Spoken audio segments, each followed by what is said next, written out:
নিজের ঘরটাকে ছোট্ট ছোট্ট কিছু জিনিস দিয়ে সাজানো একটা আর্ট বা শিল্প। আর এই শিল্পের শিল্পী আমি, আপনি প্রত্যেকেই, কেউ কম তো কেউ বেশি।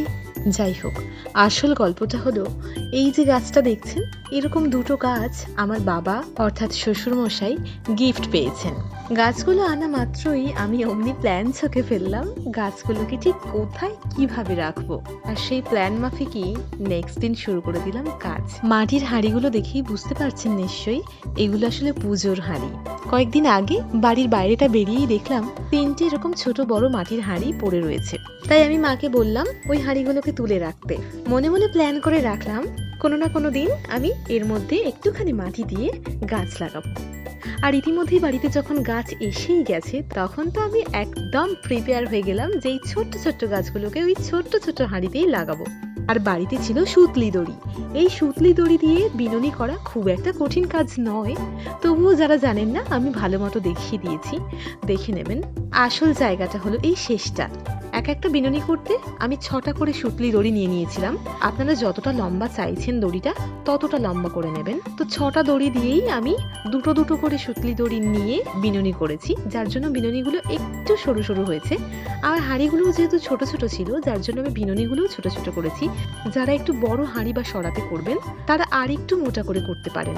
বিনুনি 3টে করা হয়ে গেলে এইবার 3টেকে এইভাবে জড়ো করবেন। যেই দিকটা গিরো দিয়েছিলাম, মানে যেই দিক থেকে বিনুনিটা শুরু করেছিলাম, সেই গিরোর দিকটা নয়, যে দিকটা লাস্টে বাঁধলাম, ওই বাঁধার দিকটাতেই আর একটা ছোট্ট দড়ি বেঁধে নিয়ে সেইটার সঙ্গে হাঁড়ির মুখে যে দড়িটা লাগানো আছে সেই দড়িটা বাঁধবেন।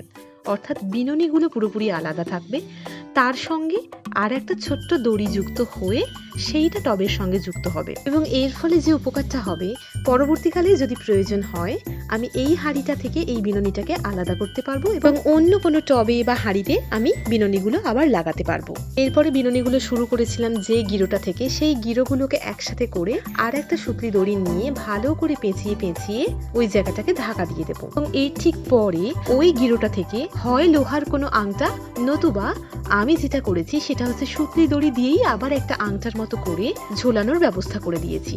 আপনারা চাইলে লোহার কোনো আংটা নেবেন, নিয়ে ওই জায়গাটা থেকে ঝুলিয়ে অন্য কোথাও রাখতে পারবেন। আমার কাজ এখানেই আজকে মোটামুটি আমি শেষ করব।